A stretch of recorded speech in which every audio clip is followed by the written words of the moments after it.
Hola, ¿qué tal? Bienvenidas, bienvenidos a este espacio de entrevistas del canal del Poder Judicial de la Federación. Soy Citlali Pérez y lo invito a quedarse con nosotros. En esta ocasión le tenemos una interesante charla en torno al derecho administrativo y las mujeres. Y para ello se encuentra con nosotros la magistrada Paula María Villegas, integrante del 11º Tribunal Colegiado en materia administrativa del primer circuito. La magistrada cuenta con maestría por la Universidad de London y doctorado por la UNAM.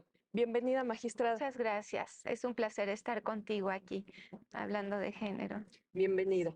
Pues, ¿por dónde empezamos, magistrada, a aterrizar un poco todo lo que tiene que ver con derecho administrativo y las mujeres? Todas las materias, la cuestión de género se tiene que ver en forma transversal y tiene que abarcar todas las materias, todos los poderes públicos y todos los ámbitos también en los que ellas se desarrollan, en el ámbito privado, en el ámbito de lo público, en el ámbito de la política y de la participación pública, laboral, desde luego.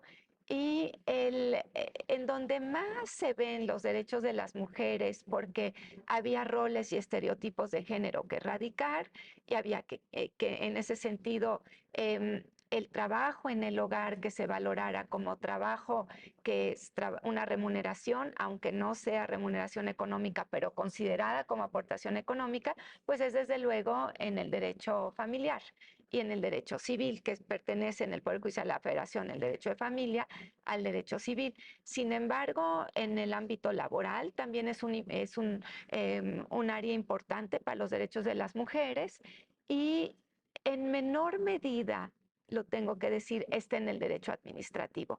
Sin embargo, hay algunos casos en donde claramente la participación de la mujer en ciertos espacios que estaban reservados para los hombres, como en el de los policías, que antes eran la mayoría nada más hombres, como en el de las militares ahorita, que antes eran esencialmente nada más hombres, nos llegan a nosotros en la justicia administrativa. También algunos casos de derecho de petición, como el de las trabajadoras sexuales que se fueron a la materia administrativa a pelear su derecho como trabajadoras no asalariadas, e igualmente otros casos que también se vieron en materia administrativa, como cuestiones de alerta de género, de declaratoria de alerta de género o de apellido materno antes que el paterno, que se fue el primero que se dio en toda la República Mexicana en un juzgado de distrito en materia administrativa. Entonces, cuando empieza a haber esta apertura hacia las mujeres, obviamente necesitamos, por decirlo así, valer nuevos derechos, por decirlo de alguna manera, en cuestiones militares o en cuestiones de las policías, usted nos mencionaba. Entonces, es ahí cuando necesitamos hacer valer estos derechos. ¿Cómo lo podemos Sí. concretar? La perspectiva de género también yo creo que influye mucho la forma en la que la persona juzgadora lo aborda. Este juzgar con perspectiva de género. Y hay que tener el suficiente como, dimensión del asunto de cuáles son los antecedentes del caso, cuál es el contexto de la mujer, en dónde tiene que haber una suplencia de la queja, en dónde tiene que haber también oficiosamente admisión de pruebas. En este caso de la Policía Federal, justamente era y que tienen derecho también a formar su propia familia como madres monoparentales, y la mujer embarazada tiene un cinturón de doble protección y una protección reforzada también en el ámbito laboral. Y en este caso, la Policía Federal decidió formar su propia familia como familia monoparental. A los 41 años tuvo mellizos, una niña y un niño. Y estaba el tránsito de la Policía Federal a la Guardia Nacional. Entonces, en ese tránsito, ella solicita la licencia de maternidad por el ISSSTE y en esta licencia de maternidad son 3 meses, concluye, sus hijitos nacieron con bajo peso por ser un embarazo gemelar y decide tomar un año después de la licencia del ISSSTE de maternidad para quedarse con sus hijos. Y esa es la que le niegan, sin goce de sueldo. Ella varias veces la solicitó, le dicen que no porque estaba en tránsito de la Policía Federal a la Guardia Nacional y posteriormente los policías y los agentes ministeriales y las policías, si faltan 3 días a su trabajo, lo pierden. Pero ese no es el tema importante. El tema importante es que ellos tienen una regulación especial. Y el artículo 123, apartado B, fracción 13 de la Constitución General, establece que ellos, una vez que lo cesan, independientemente de las razones, ya no pueden regresar al trabajo.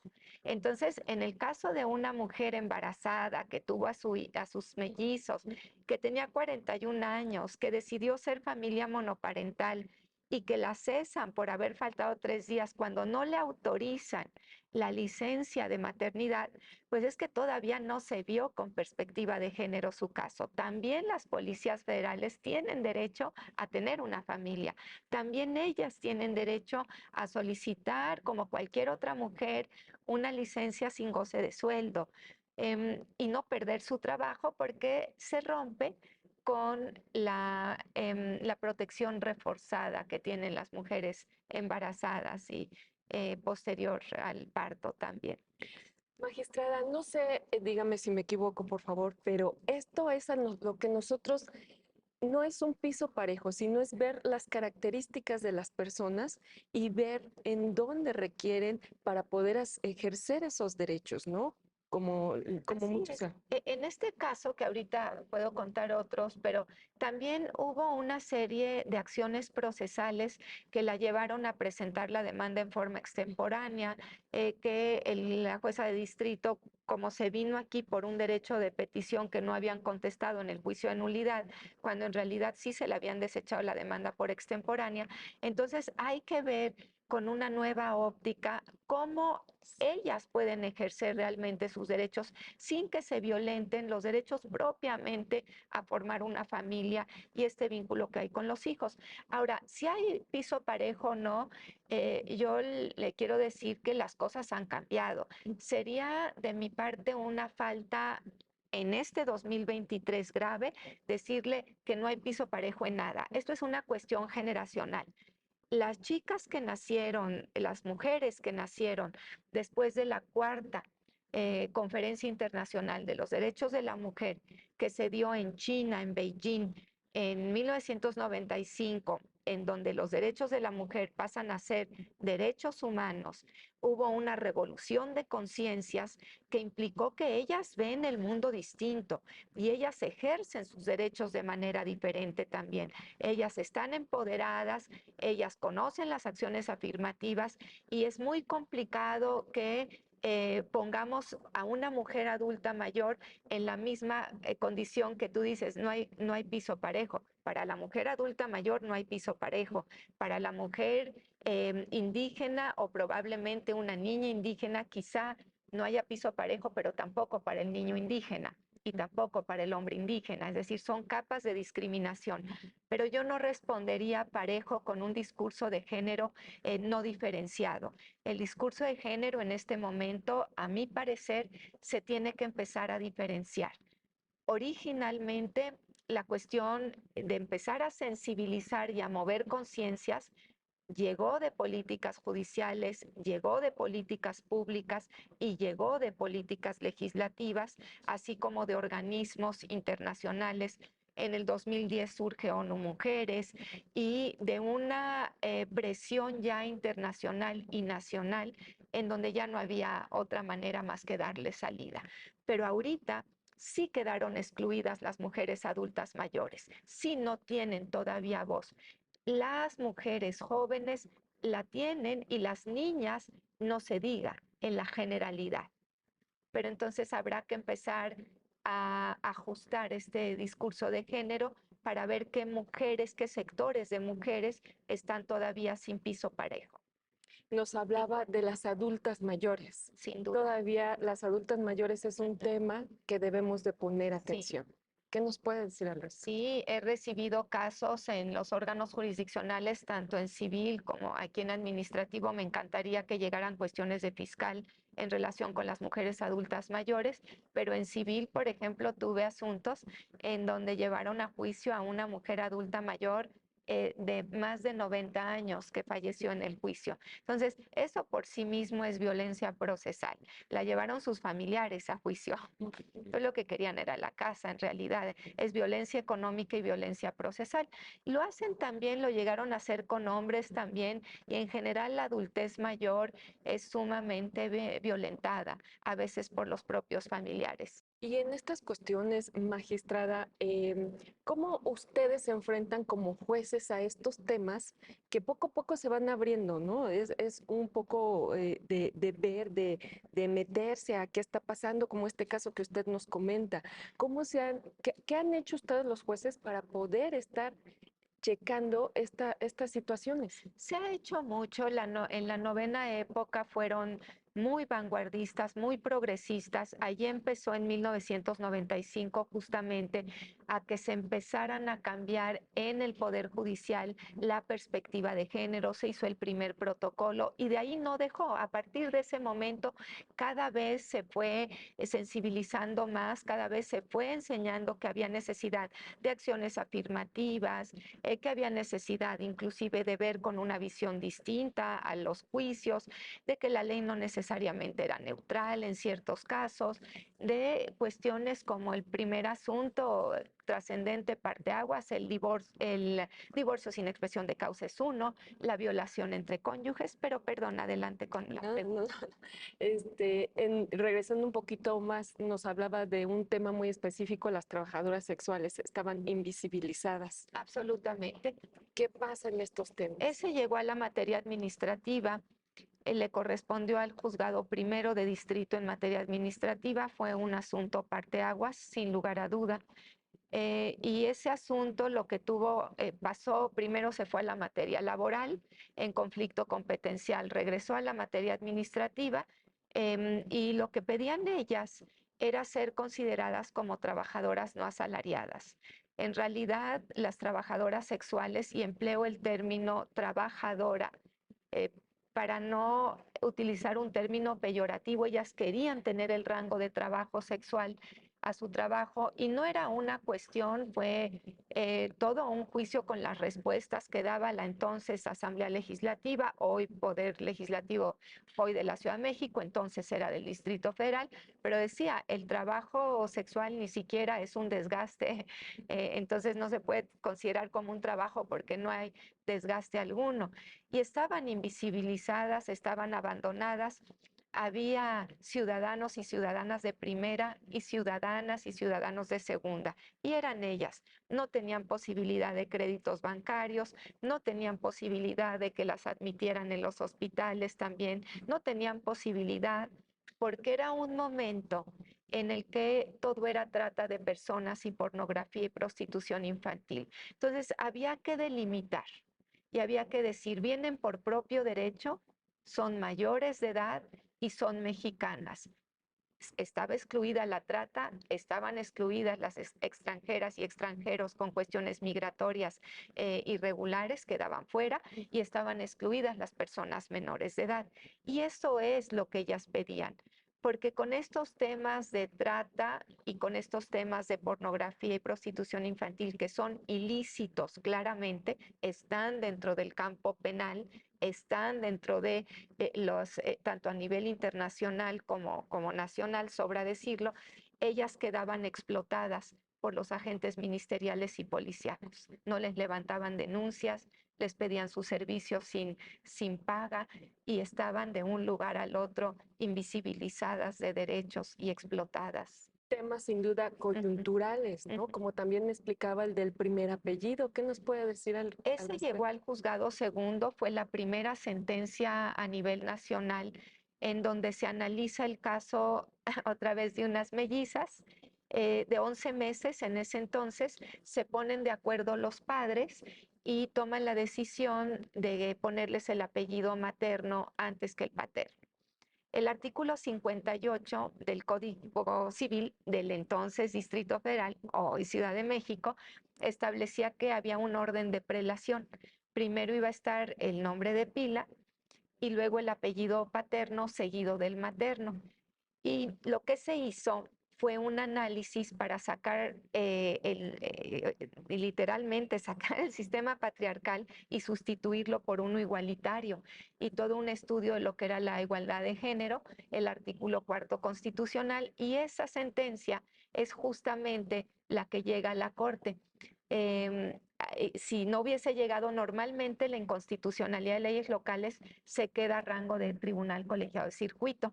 Entonces era necesario, afortunadamente se dio la coyuntura, de que llegara a la Corte, para que fuera la Corte la que esta sentencia del juzgado segundo en revisión la analizara y ya tuviera alcances distintos, porque algo que estudia la Corte, los alcances son muy amplios, que es lo que yo quería, lo que yo estaba buscando es que llegara a la Corte para que no fuera revocada y tuviera la Corte la posibilidad de sacar esta sentencia que llegó del órgano jurisdiccional en materia administrativa. Esa también te vas a preguntar por qué no se fue a civil, que la cuestión de los nombres, la cuestión del derecho privado estaría así. Originalmente se mandó y en conflicto competencial también terminó en materia administrativa. Como nos comenta, casos que pueden nacer de una materia terminan en otra, pero también dan oportunidad a visibilizar otras cosas, ¿no? Otros derechos, otras ramificaciones, Sí. que a lo mejor por un lado estamos cubriendo, pero por otro lado estamos jalando la cobija y descubriendo. ¿Sí? En esa parte es donde nos quedamos.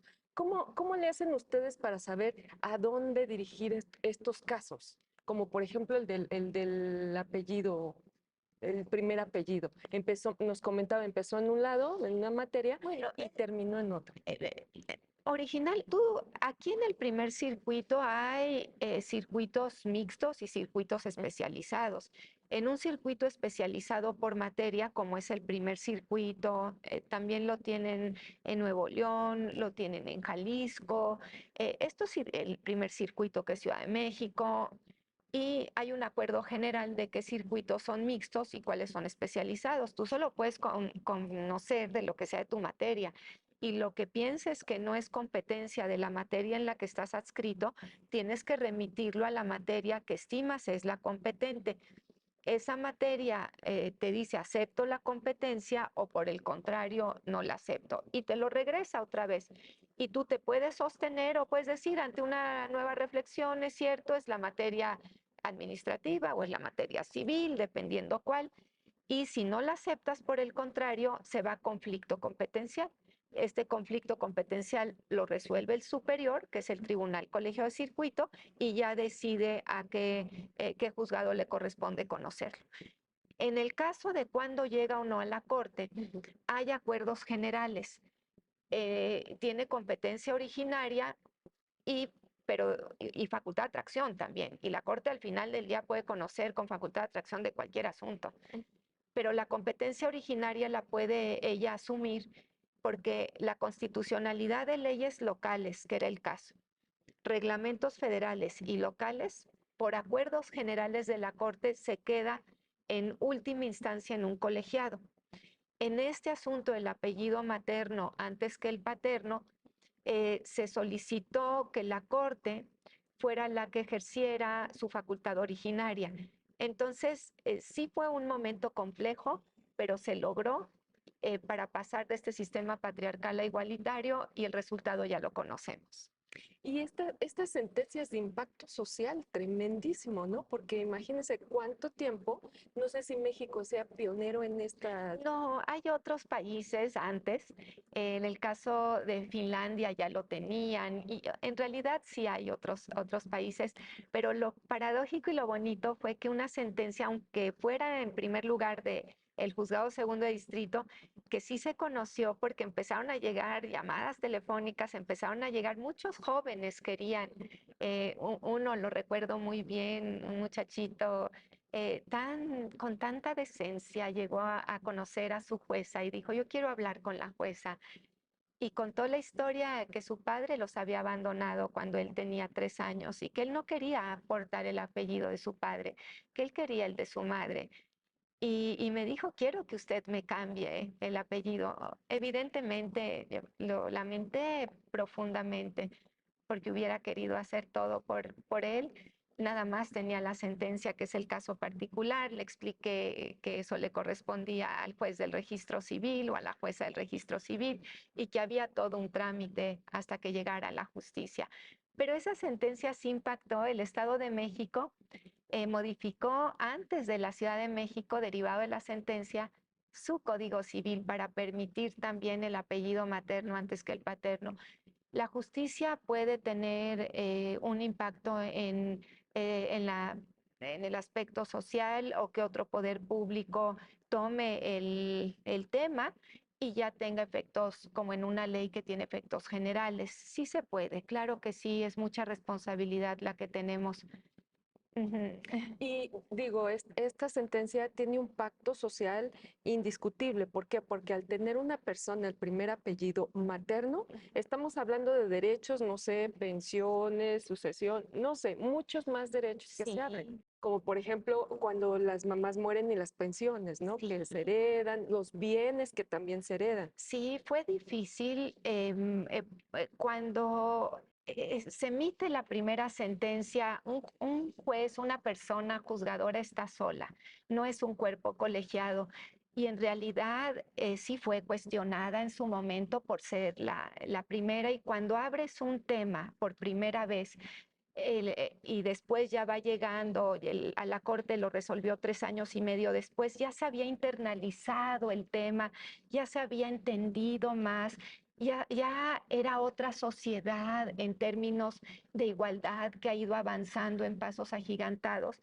Pero sí, sí le llovió a la jueza, porque se vino todo lo que fue el entonces IFE, que qué iba a pasar, que había inseguridad jurídica, que cómo se estaba haciendo eso. Lo mismo relaciones exteriores en su momento con los pasaportes. Claro que sí, cuestiones de seguridad y certeza jurídica, que qué iba a pasar con las pensiones, que qué iba a pasar con todo eso. Fue complicado. Pero mientras más va avanzando el tiempo, más fácil va siendo un tema, porque más se van revolucionando las conciencias e internalizando la necesidad de pasar de una sociedad patriarcal a una sociedad igualitaria. De entrada, me refiere este tema específicamente del primer apellido a las familias monoparentales que están a cargo de la madre, ¿no? ¿Cómo van heredando todo esto al pasar el primer apellido a formar parte de los hijos de las generaciones que vienen? Sí, es distinto, si me permite nada más acotar, porque la situación del apellido paterno antes que materno se entiende cuando el padre está presente también. El caso de la familia monoparental, que puede ser en la vía materna o en la vía paterna, es una sola mujer que ejerce su derecho a formar una familia. Ahí se pasa su apellido naturalmente, es decir, no hay necesidad de hacer un acuerdo entre los padres.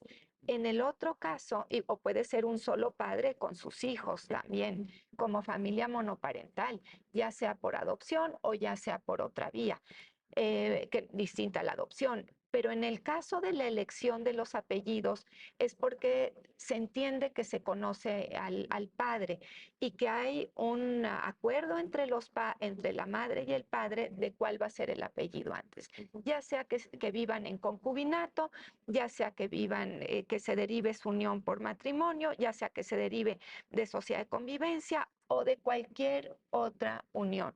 Y en relación a qué nos falta por hacer para ampliar toda esta gama de derechos que se están abriendo, ¿qué nos podría platicar? Mucho, falta mucho por hacer en ciertas materias. En la materia administrativa, por ejemplo, en la cuestión tributaria. Muchas veces, y esto es lamentablemente, empieza a haber cada vez más cáncer, y cáncer de mama. Las mujeres que tienen una, ya sea simple o doble mastectomía, pues pierden parte de su cuerpo y parte de su identidad de mujer y parte de la feminidad propia de una mujer. Cuando ellas se realizan una cirugía, probablemente para los ojos, una cirugía estética, para los ojos de un hombre, es una cirugía estética que no tendría por qué deducirse en la totalidad en términos impositivos. pero con una perspectiva de género, sí. Con una perspectiva de género, la cirugía estética no es tal. La cirugía es reconstructiva de la identidad de mujer.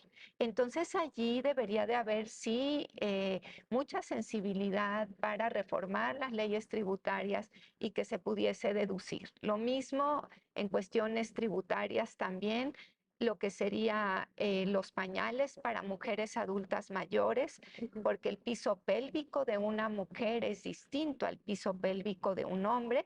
Y la mujer adulta mayor que ha tenido hijos, el piso pélvico está ya muy desgastado. Entonces necesita una protección especial. ¿Podríamos decir que hay alguna determinada área del derecho donde se requiera más atención o todas pudiera haber caminos que se abran hacia estos rumbos? Sí, es transversal, son todas, pero hay materias, como lo dije al inicio, hay materias mucho más proclives a quitar roles y estereotipos de género, a empoderar a la mujer en el mercado laboral, roles y estereotipos de género, el derecho de familia, que ya se ha constitucionalizado justamente a partir de que se empiezan a ver los derechos de la mujer como derechos humanos, la interpretación del artículo 4 constitucional, principio de igualdad y no discriminación, y ir dándole la oportunidad y el derecho que se tiene por parte de la mujer de que se visibilice la doble jornada laboral, que se visibilice también las asimetrías que existieron en un momento histórico, y eso es la materia familiar, que está muy relacionada con la materia laboral, guarderías, que la mujer puede entrar al mercado laboral, el empoderamiento, y luego viene la toma de decisiones en materia política, lo que es la paridad de género en los cargos públicos y en los cargos de decisión, y también en el mercado laboral en una segunda etapa, que no estén en puestos debajo de los techos de cristal, sino que los rompan. Ahora, me va a preguntar usted dónde está la materia administrativa. Pues sí llegan a la materia administrativa, menos, pero hay que ver la perspectiva de género en las policías, en las militares, en las trabajadoras sexuales, en apellido materno, en cuestión de feminicidios. También llegó al juzgado segundo la declaratoria de alerta de género del Estado de México. Habrá sido en 2015 aproximadamente, 2015 o principios de sí, 2015 creo que fue el asunto. Pues hasta aquí llegamos con la Gracias, entrevista. gracias a Muchísimas ti, gracias, María, te magistrada. agradezco mucho. Y muchísimas gracias a usted. Lo invitamos a continuar en la señal de Justicia TV. Soy Citlali Pérez. Hasta pronto.